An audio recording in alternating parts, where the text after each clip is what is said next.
안녕하세요. 식물을 사랑하는 모든 분들. 혹시 12월에 들어서면서 여러분의 소중한 식물들이 어딘가 아파 보이지는 않나요?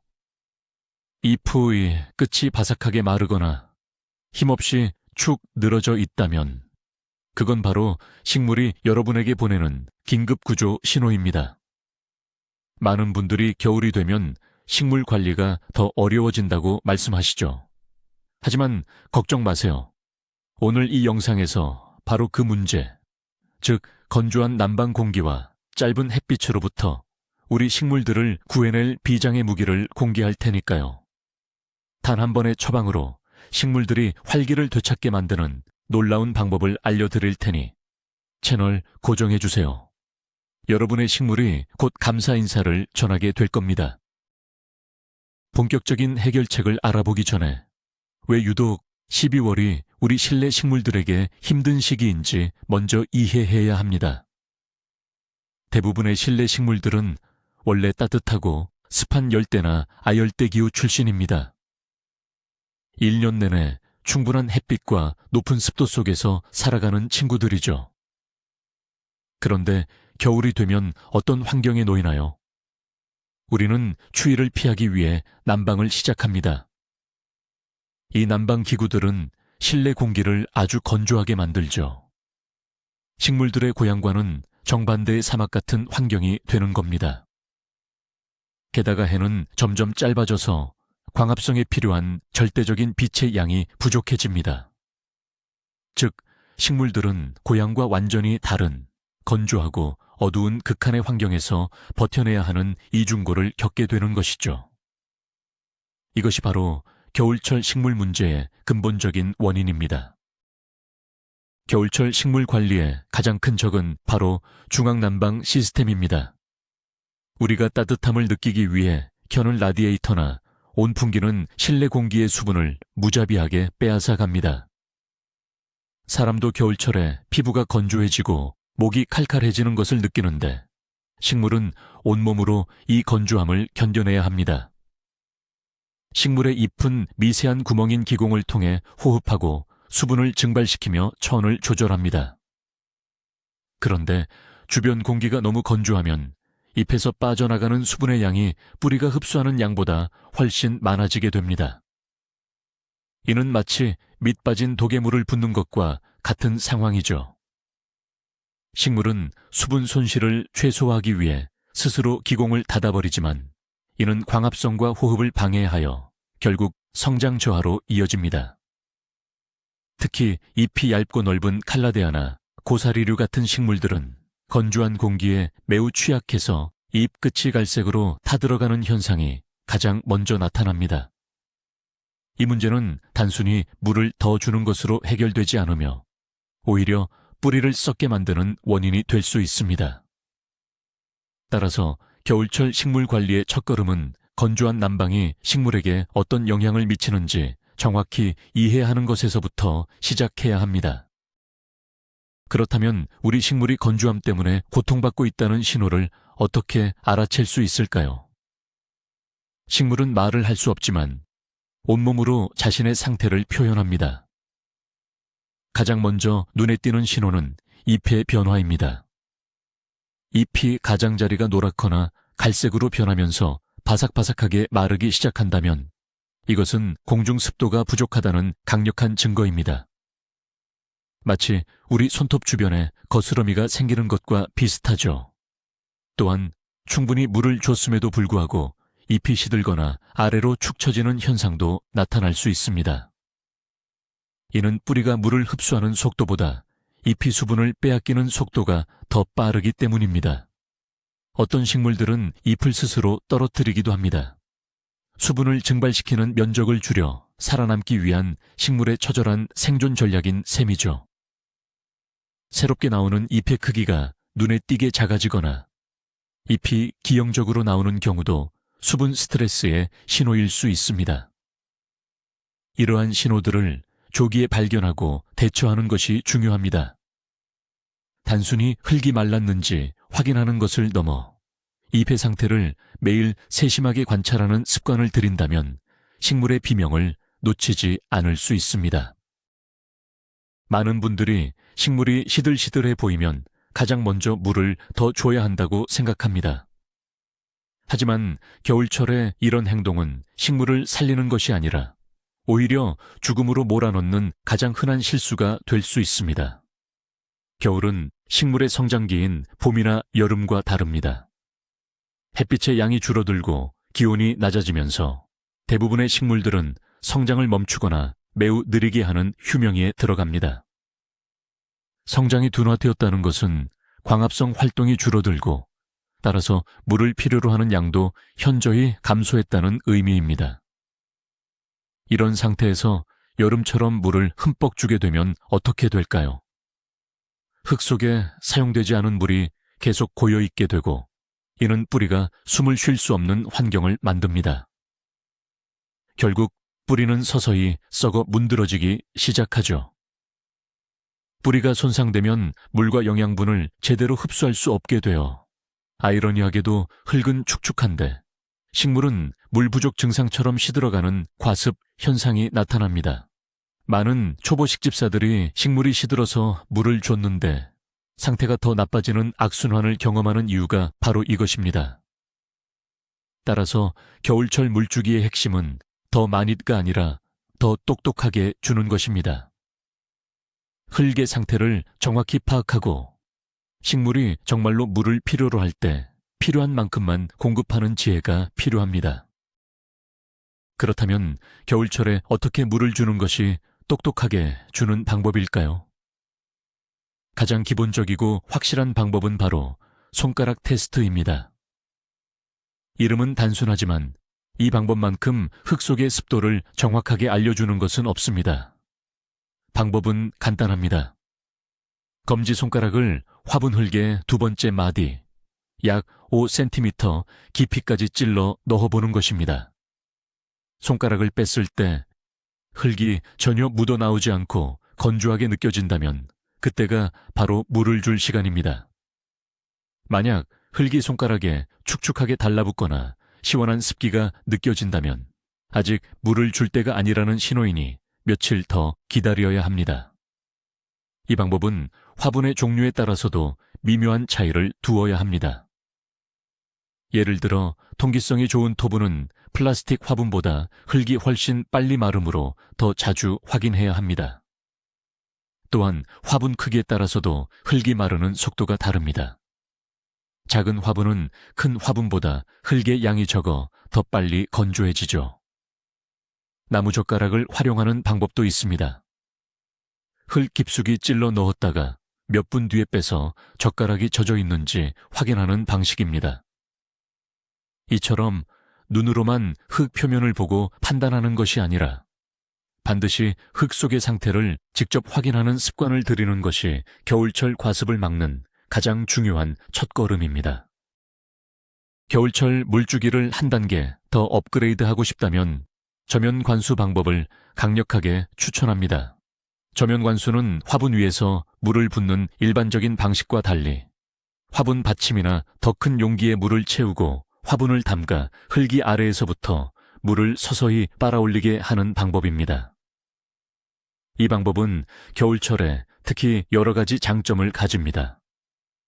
첫째, 과습의 위험을 획기적으로 줄여줍니다.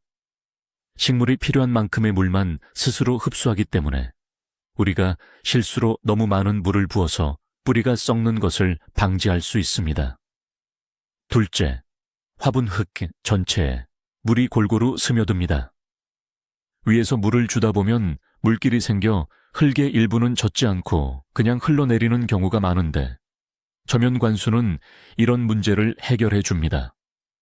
셋째, 흙 표면이 계속 젖어 있지 않아 곰팡이나 버섯, 그리고 성가신 뿌리파리가 생기는 것을 예방하는 효과도 있습니다. 저면 관수 방법은 아주 간단합니다. 화분보다 넓은 대야나 싱크대에 화분 높이의 4분의 1에서 3분의 1 정도 물을 채웁니다. 그리고 화분을 담그고 30분에서 1시간 정도 기다립니다. 흙 윗부분까지 촉촉하게 젖어 오르면 물주기가 끝난 것입니다. 화분을 꺼내어 남은 물이 충분히 빠지도록 한 뒤 원래 자리로 옮겨주면 됩니다. 이 방법은 특히 물 조절이 까다로운 식물이나 과습에 취약한 식물에게 아주 효과적인 해결책이 될 수 있습니다.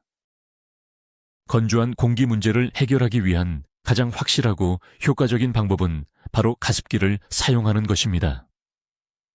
가습기는 공기 중으로 미세한 물 분자를 분사하여 실내 습도를 직접적으로 높여주는 기계입니다. 특히 식물들이 많이 모여 있는 곳에 가습기를 켜두면 식물들의 고향인 열대우림과 유사한 촉촉한 미기후를 조성해 줄 수 있습니다. 식물에게 적절한 습도는 보통 50에서 60% 사이로 알려져 있는데 겨울철 난방을 하는 실내는 습도가 20% 이하로 떨어지는 경우도 흔합니다. 이 정도의 건조함은 식물에게 극심한 스트레스를 유발하죠. 가습기를 선택할 때는 여러 종류가 있습니다. 차가운 증기를 내뿜는 초음파식 가습기는 주변 온도를 낮추지 않으면서 넓은 공간의 습도를 빠르게 올릴 수 있어 식물에게 인기가 많습니다. 따뜻한 증기를 내뿜는 가열식 가습기는 세균 번식의 우려가 적다는 장점이 있지만 어린아이나 반려동물이 있는 집에서는 화상에 주의해야 합니다. 최근에는 물에 젖은 필터를 팬으로 말려 증발시키는 자연 기화식 가습기도 많이 사용되는데 안전하고 전력 소모가 적다는 장점이 있습니다. 어떤 종류의 가습기를 사용하든 중요한 것은 꾸준함입니다. 하루에 몇 시간이라도 식물 주변에 가습기를 켜두는 것만으로도 잎이 마르는 현상을 눈에 띄게 개선하고 식물의 전반적인 건강을 증진시킬 수 있습니다. 가습기가 없다고 해서 실망할 필요는 없습니다. 우리 주변의 소품들을 활용하여 돈 한 푼 들이지 않고도 식물 주변의 습도를 높일 수 있는 아주 효과적인 방법이 있습니다. 바로 자갈 받침대 또는 페블 트레이를 만드는 것입니다. 이 방법은 증발의 원리를 이용하여 식물 주위에 국소적으로 습한 환경을 만들어주는 원리입니다. 준비물은 아주 간단합니다. 화분 받침보다 조금 더 넓고 오목한 쟁반이나 접시, 그리고 예쁜 자갈이나 조약돌, 혹은 마사토만 있으면 됩니다. 먼저 쟁반 위에 자갈을 한층 깔아줍니다. 그리고 자갈이 반쯤 잠길 정도로 물을 부어주세요. 마지막으로 그 자갈 위에 화분을 올려놓으면 끝입니다. 여기서 가장 중요한 포인트는 화분 배수 구멍이 물에 직접 닿지 않도록 하는 것입니다. 화분 밑이 물에 잠기면 과습으로 뿌리가 썩을 수 있기 때문이죠. 이렇게 하면 쟁반에 담긴 물이 서서히 증발하면서 화분 주변의 공기를 촉촉하게 만들어줍니다. 이 작은 변화가 만들어내는 효과는 생각보다 훨씬 큽니다. 식물 바로 아래에서 지속적으로 수증기가 올라오기 때문에 마치 식물만을 위한 개인 가습기 역할을 톡톡히 해냅니다. 여러 개의 화분을 큰 쟁반 위에 함께 올려두면 그 효과는 배가 됩니다. 미관상으로도 아름다워서 훌륭한 플란테리어 소품이 될 수도 있습니다. 식물 주변의 습도를 높이는 또 다른 손쉬운 방법은 바로 분무입니다. 분무기를 사용하여 식물 잎에 직접 물을 뿌려주는 것은 즉각적으로 잎 주변의 습도를 높이고 먼지를 닦아내는 효과가 있습니다. 특히 고사리류나 칼라데아처럼 높은 습도를 좋아하는 식물들은 아침마다 해주는 분무를 무척 좋아하죠. 하지만 분무는 장점만큼이나 단점도 명확해서 주의가 필요합니다. 분무로 높아진 습도는 매우 일시적이라서 건조한 실내에서는 금방 증발해버립니다. 오히려 어떤 경우에는 문제를 악화시킬 수도 있습니다. 예를 들어 잎에 솜털이 많은 베고니아나 바이올렛 같은 식물들은 잎에 물이 직접 닿는 것을 싫어하며 물방울이 맺힌 채로 있으면 곰팡이성 질병이나 반점이 생길 수 있습니다. 또한 밤늦게 분무를 하면 잎에 맺힌 물이 밤새 마르지 않고 남아있어 세균 번식의 원인이 될 수 있으므로 분무는 가급적 통풍이 잘 되는 아침이나 낮 시간에 하는 것이 좋습니다. 분무를 할 때는 아주 미세한 입자로 분사되는 안개 분무기를 사용하는 것이 효과적입니다. 물방울이 잎에 크게 맺히지 않고 공기 중에 수분을 더 오래 머물게 할 수 있기 때문이죠. 결론적으로 분무는 식물의 종류와 환경을 고려하여 신중하게 사용해야 하는 방법입니다. 습도 관리의 보조적인 수단으로 활용하되 이것이 유일한 해결책이라고 생각해서는 안 됩니다. 건조한 공기만큼이나 겨울철 식물에게 치명적인 두 번째 적은 바로 어둠, 즉 햇빛 부족입니다. 식물은 빛 에너지를 이용해 이산화탄소와 물을 포도당과 산소로 바꾸는 광합성이라는 과정을 통해 살아갑니다. 즉, 빛은 식물에게 있어 생존을 위한 필수적인 밥과 같습니다. 그런데 겨울이 되면 낮의 길이가 급격히 짧아지고 태양의 고도가 낮아져 실내로 들어오는 빛의 양과 질이 모두 현저하게 떨어집니다. 여름철에는 창가에서 멀리 떨어진 곳에서도 잘 자라던 식물들이 겨울만 되면 힘을 잃는 이유가 바로 여기에 있습니다. 광합성 양이 줄어들면 식물은 충분한 에너지를 생산하지 못하게 되고 이는 전반적인 성장 둔화로 이어집니다. 새로운 잎을 내거나 꽃을 피우는 것은 고사하고 기존의 잎을 유지하는 것만으로도 벅차게 되죠. 이는 마치 사람이 밥을 충분히 먹지 못하면 기운이 없고 활동하기 힘들어지는 것과 똑같은 원리입니다. 특히 무늬가 있는 식물들의 경우 부족한 빛 속에서 최대한의 광합성을 하기 위해 엽록소를 많이 만들어내면서 아름다운 무늬가 사라지고 잎이 온통 녹색으로 변해버리는 녹화 현상이 나타나기도 합니다. 따라서 겨울철에는 식물이 필요로 하는 최소한의 빛을 어떻게든 보충해주는 것이 건강한 겨울나기의 핵심 과제 중 하나입니다. 우리 식물이 빛을 충분히 받지 못하고 있을 때 보내는 신호는 어떤 것들이 있을까요? 가장 대표적인 증상은 웃자람입니다. 웃자람이란 식물이 빛을 찾아 비정상적으로 가늘고 길게 자라는 현상을 말합니다. 줄기의 마디 사이가 멀어지고 잎은 작고 연약해지며 전체적으로 볼품없는 수형이 되죠. 이는 식물이 한정된 에너지를 키 성장과 새로운 잎이 생성보다는 어떻게든 빛이 있는 곳으로 가기 위해 줄기를 늘리는 데에만 집중하기 때문에 나타나는 현상입니다. 또한 잎의 색깔이 전체적으로 옅어지거나 창백해지는 것도 빛 부족의 신호일 수 있습니다. 광합성을 담당하는 엽록소가 충분히 생성되지 못하기 때문이죠. 앞서 언급했듯이 아름다운 무늬를 가진 식물들의 무늬가 점점 희미해지거나 사라지는 것 역시 마찬가지입니다. 식물이 빛이 들어오는 창가 쪽으로만 기울어져 자라는 것도 명백한 증거입니다. 식물도 생존을 위해 본능적으로 빛을 향해 몸을 돌리는 것이죠. 이런 현상을 방지하기 위해 주기적으로 화분을 돌려주는 것이 좋습니다.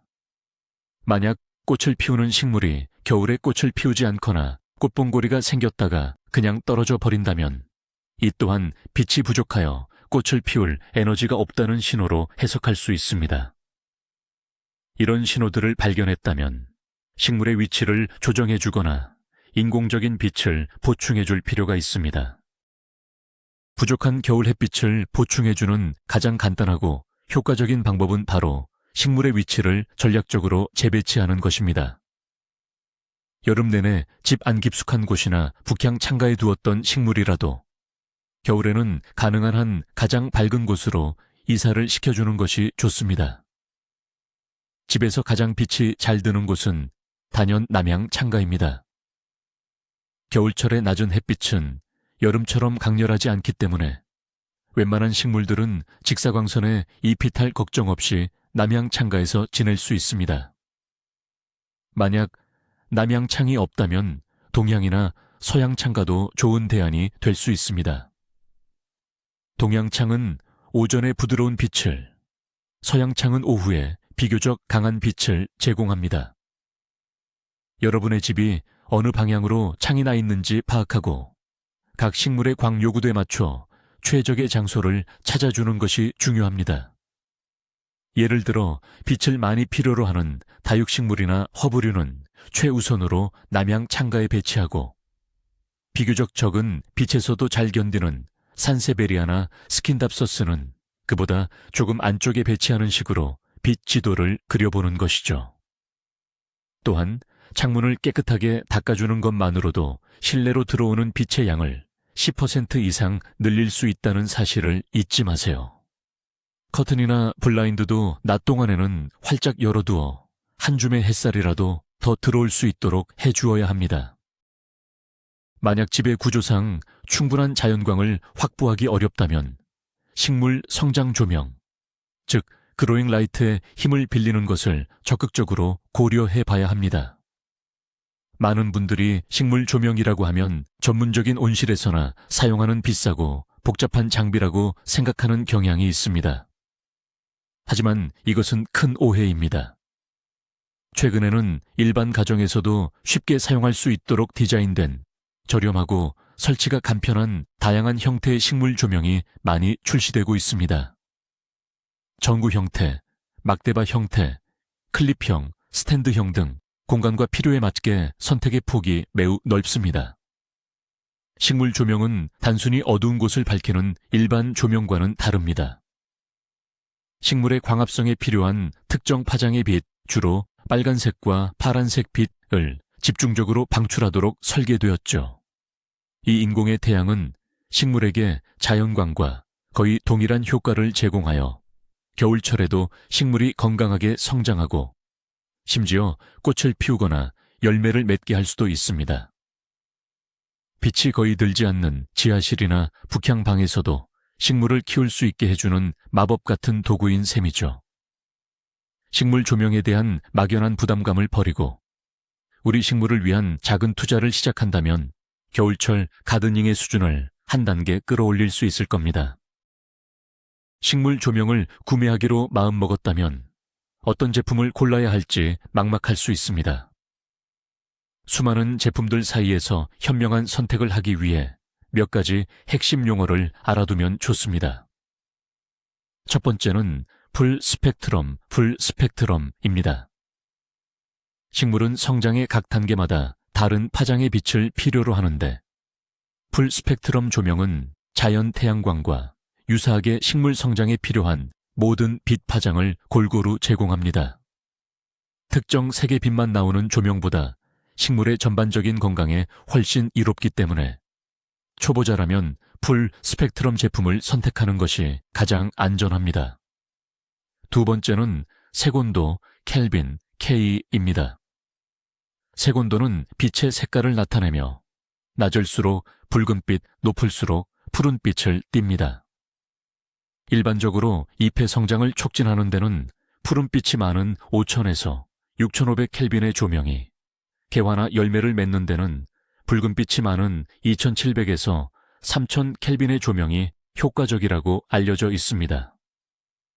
세 번째는 밝기 루멘, 룩스입니다. 루멘은 조명이 얼마나 밝은지를 나타내는 단위인데 식물의 종류에 따라 필요한 밝기가 다릅니다. 빛을 많이 필요로 하지 않는 음지식물은 1000에서 2500 루멘 정도면 충분하지만 다육식물이나 채소처럼 많은 빛을 요구하는 식물은 5000 루멘 이상의 밝은 조명이 필요할 수 있습니다.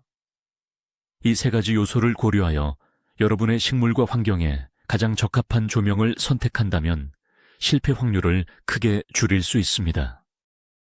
최적의 식물 조명을 골랐다면 이제 올바르게 사용하는 방법을 알아야 합니다. 조명을 사용하는 데 있어 가장 중요한 두 가지는 거리와 시간입니다. 먼저, 조명과 식물 사이의 거리는 빛의 강도를 결정하는 핵심 요소입니다. 조명이 식물에 너무 가까우면 빛이 너무 강해 잎이 타버릴 수 있고, 너무 멀면 빛이 약해져 효과가 거의 없을 수 있습니다. 일반적으로 제품 설명서에 권장거리가 명시되어 있지만 보통 15에서 30cm 정도의 거리를 유지하는 것이 좋습니다. 식물의 반응을 보면서 거리를 미세하게 조절해 주세요. 잎이 노랗게 변하거나 가장자리가 탄다면 너무 가깝다는 신호이고, 식물이 조명을 향해 웃자란다면 너무 멀다는 뜻입니다. 다음으로 조명을 켜두는 시간입니다. 식물도 사람처럼 밤에는 쉬면서 호흡을 해야 하므로 조명을 24시간 내내 켜두는 것은 절대 금물입니다. 대부분의 식물은 하루에 12시간에서 16시간 정도의 빛을 필요로 합니다. 자연광이 들어오는 시간에는 자연광을 최대한 활용하고 부족한 시간만큼만 조명으로 보충해 주는 것이 이상적입니다. 예를 들어 하루 중 해가 드는 시간이 6시간에 불과하다면 추가로 6시간에서 10시간 정도 조명을 켜주는 방식입니다. 타이머 기능이 있는 콘센트를 사용하면 매일 정해진 시간에 조명이 자동으로 켜고 꺼지도록 설정할 수 있어 매우 편리합니다.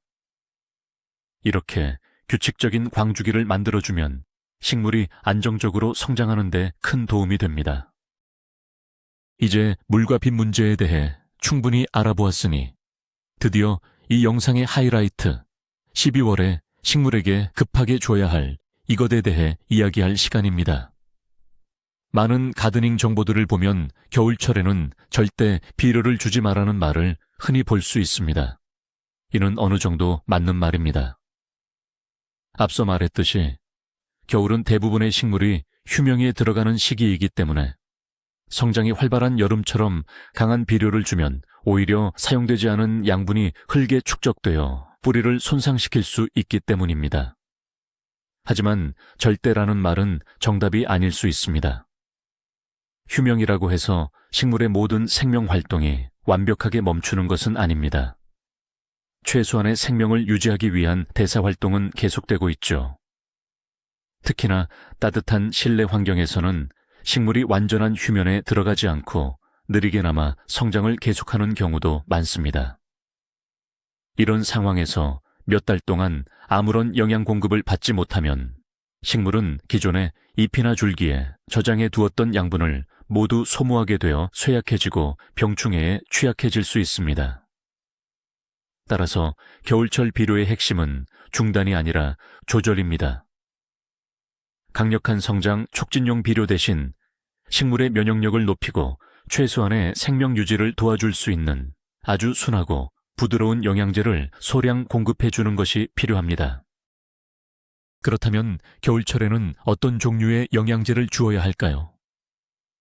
가장 중요한 원칙은 질소, N, 함량이 낮은 제품을 선택하는 것입니다. 비료의 세 가지 주요 요소는 질소, 인, 칼륨인데 이 중에서 질소는 주로 잎과 줄기의 성장을 폭발적으로 촉진하는 역할을 합니다. 빛이 부족한 겨울에 질소 함량이 높은 비료를 주면 식물은 웃자라기만 하고 연약해지기 쉽습니다. 대신 뿌리 발달과 전반적인 건강에 도움을 주는 인피몬과 칼륨 K의 비율이 상대적으로 높거나 모든 성분이 균형 있게 들어간 비료가 좋습니다. 또한 화학적으로 합성된 속효성 비료보다는 식물에게 서서히 흡수되어 부담을 주지 않는 유기질 비료나 천연 영양제를 사용하는 것이 훨씬 안전합니다. 예를 들어 흙의 구조를 개선하고 미생물 활동을 촉진하는 지렁이, 분변토 웜 캐스팅을 흙 위에 조금 뿌려주거나 다양한 미네랄과 아미노산이 풍부한 해조 추출물 액비를 물에 아주 옅게 희석해서 주는 방법을 추천합니다. 집에서 쉽게 만들 수 있는 천연 영양제도 훌륭한 대안이 될 수 있습니다. 쌀을 씻고 남은 쌀뜨물이나 커피를 내리고 남은 원두 찌꺼기를 발효시킨 물, 바나나 껍질을 우려낸 물 등에는 식물에 유용한 영양분이 풍부하게 들어 있습니다. 중요한 것은 어떤 종류의 비료나 영양제를 사용하든 반드시 제품 설명서에 명시된 겨울철 권장량 혹은 그보다도 훨씬 옅은 농도로 희석해서 한 달에 한 번 또는 두 달에 한 번 정도만 소량 공급해야 한다는 점입니다. 자, 이제 여러분이 집에서 아주 쉽게 만들 수 있는 긴급구조 영양제 레시피를 공개하겠습니다. 이 특별한 영양제는 겨울철 지치고 힘없는 식물들의 기력을 회복시키고 면역력을 높여주는데 탁월한 효과가 있습니다. 준비물은 우리 주변에서 흔히 구할 수 있는 것들입니다. 바로 먹고 남은 바나나 껍질과 마시다 남은 김 빠진 맥주입니다. 믿기 어려우신가요? 바나나 껍질에는 식물의 개화와 뿌리 건강에 필수적인 칼륨과 인이 풍부하게 들어 있습니다. 맥주에는 효모와 다양한 비타민 B군, 그리고 식물이 쉽게 흡수할 수 있는 형태의 당분이 포함되어 있어 토양 속 유익한 미생물의 활동을 촉진하고 식물에 즉각적인 에너지를 공급해 줍니다. 만드는 방법은 아주 간단합니다. 먼저 1리터 용량의 물병을 준비합니다. 바나나 껍질 1개 분량을 잘게 잘라 물병에 넣습니다. 그리고 김 빠진 맥주를 소주잔으로 1잔, 약 50ml 정도 부어줍니다. 마지막으로 물병에 물을 가득 채우고 뚜껑을 닫아 잘 흔들어 주세요. 이 상태로 그늘진 곳에서 하루에서 이틀 정도 우려내면 완성입니다. 사용할 때는 이 원액을 그대로 주지 않고 반드시 물과 10대 1의 비율로 아주 옅게 희석해서 사용해야 합니다. 이 영양수를 2주에서 4주에 한 번 흙이 말랐을 때 물 대신 흠뻑 주면 됩니다. 이 간단한 처방만으로도 여러분의 식물은 잎의 윤기가 돌고 생기가 넘치는 모습으로 보답할 것입니다. 겨울철에는 물, 빛, 영양 관리뿐만 아니라 또 하나 신경 써야 할 불청객이 있습니다. 바로 해충입니다. 보통 해충은 따뜻하고 습한 여름에 기승을 부릴 것이라고 생각하지만 의외로 겨울철 건조한 실내 환경을 특히 좋아하는 해충들이 있습니다. 대표적인 예가 바로 응애와 깍지벌레입니다. 응애는 거미과에 속하는 아주 작은 해충으로 건조한 환경에서 폭발적으로 번식합니다. 식물 잎 뒷면에 붙어 즙을 빨아먹는데 피해를 입은 잎은 흰색이나 노란색 반점이 생기다가 결국 말라 죽게 됩니다. 잎 뒷면에 미세한 거미줄 같은 것이 보인다면 응애의 공격을 의심해 봐야 합니다. 깍지벌레는 식물 줄기나 잎의 접합부에 하얀 손뭉치처럼 붙어있는 벌레입니다. 식물의 즙액을 빨아먹고 끈적끈적한 배설물 감로를 분비하여 그 으름병을 유발하기도 하죠. 겨울철 식물은 햇빛 부족과 건조함으로 인해 전반적으로 면역력이 약해져 있는 상태이기 때문에 이러한 해충의 공격에 더욱 취약합니다. 한번 해충이 발생하면 좁은 실내 공간에서 다른 식물들로 순식간에 번져나갈 수 있기 때문에 예방과 조기 발견이 무엇보다 중요합니다. 그렇다면 성가신 겨울철 해충들로부터 우리 식물을 어떻게 지킬 수 있을까요? 가장 효과적인 방법은 예방입니다. 평소에 식물의 상태를 자주 그리고 아주 자세히 들여다보는 습관을 들이는 것이 중요합니다. 특히 잎의 앞면뿐만 아니라 뒷면, 그리고 줄기와 잎이 만나는 잎자루 부분, 새로 나오는 어린 순 주변을 꼼꼼하게 살펴보세요. 해충들은 주로 이렇게 눈에 잘 띄지 않는 곳에 숨어 있기 때문입니다. 또한 주기적으로 젖은 천이나 물티슈로 잎을 부드럽게 닦아주는 것이 좋습니다. 이는 잎에 쌓인 먼지를 제거하여 광합성을 돕는 효과도 있지만 잎에 붙어있는 해충의 알이나 유충을 물리적으로 제거하는 매우 효과적인 예방법이기도 합니다. 만약 해충이 이미 발생했다면 초기에 신속하게 대처해야 합니다. 깍지벌레처럼 눈에 보이는 개체는 면봉에 알코올을 묻혀 닦아내거나 이쑤시개로 직접 제거할 수 있습니다. 응애와 같이 개체 수가 많은 경우에는 친환경 살충제를 사용하는 것이 좋습니다. 특히 안디모일, 엔딤오일, 을은 천연식물, 추출물로 만들어져 인체에 비교적 안전하면서도 살충 및 기피 효과가 뛰어나 예방 목적으로도 널리 사용됩니다. 물에 희석한 니모일을 2주에 한 번 정도 식물 전체에 골고루 분무해주면 해충 발생을 효과적으로 억제할 수 있습니다.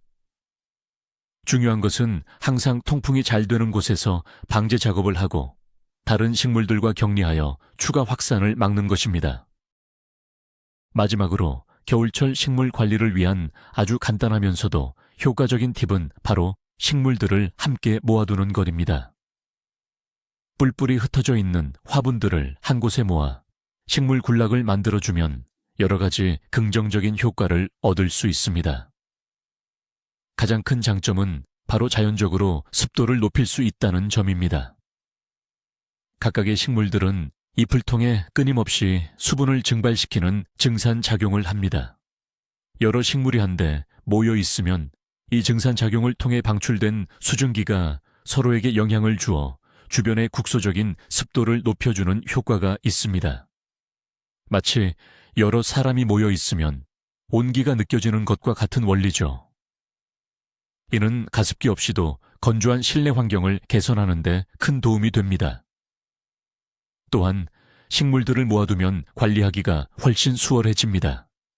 물을 주거나 잎을 닦아주거나 해충을 확인할 때 동선이 짧아져 시간을 절약할 수 있고 각각의 식물 상태를 한눈에 비교하며 파악하기 용이해집니다. 미관상으로도 다양한 크기와 형태의 식물들이 어우러져 있는 모습은 훨씬 풍성하고 아름다운 녹색 인테리어를 연출할 수 있습니다. 다만 식물들을 너무 빽빽하게 붙여놓으면 통풍이 잘 되지 않아 오히려 병충해가 발생하기 쉬운 환경이 될 수 있으니 잎들이 서로 살짝 닿을 듯 말 듯 한 정도로 적당한 간격을 유지해주는 것이 중요합니다. 이 작은 변화만으로도 여러분의 식물들은 혹독한 겨울을 함께 의지하며 더 건강하게 보낼 수 있을 겁니다.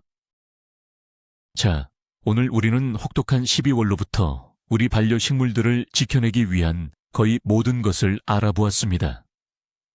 핵심은 이것입니다. 겨울철 식물 관리는 무조건적인 사랑과 관심, 즉 물과 비료를 더 주는 것이 아니라 식물의 입장에서 생각하고 환경의 변화에 맞춰 똑똑하게 대처하는 지혜가 필요하다는 것입니다. 건조한 공기를 이겨내기 위해 습도를 높여주고 부족한 햇빛을 보충해주며 휴명에 들어간 식물의 리듬에 맞춰 물과 영양 공급을 조절해주는 것. 그리고 이 모든 노력의 정점이 바로 우리가 함께 만들어 본 바나나 껍질과 맥주로 만든 특별 영양제였습니다. 이 작은 관심과 변화가 모여 여러분의 식물이 혹독한 겨울을 무사히 나고 다가올 봄에 더욱 싱그럽고 아름다운 모습으로 여러분에게 보답하게 만들 것입니다. 오늘 영상이 여러분의 겨울 가드닝에 큰 도움이 되었기를 바랍니다. 시청해 주셔서 정말 감사합니다. 이 영상이 유익했다면 구독과 좋아요, 그리고 알림 설정까지 꼭 부탁드립니다. 여러분은 겨울철 식물 관리에서 어떤 점이 가장 어렵게 느껴지시나요? 여러분만의 특별한 비법이 있다면 아래 댓글로 공유해 주세요. 함께 지혜를 나누면 우리의 초록빛 일상은 더욱 풍요로워질 겁니다. 그럼 다음 영상에서 더 유익한 정보로 다시 만나요.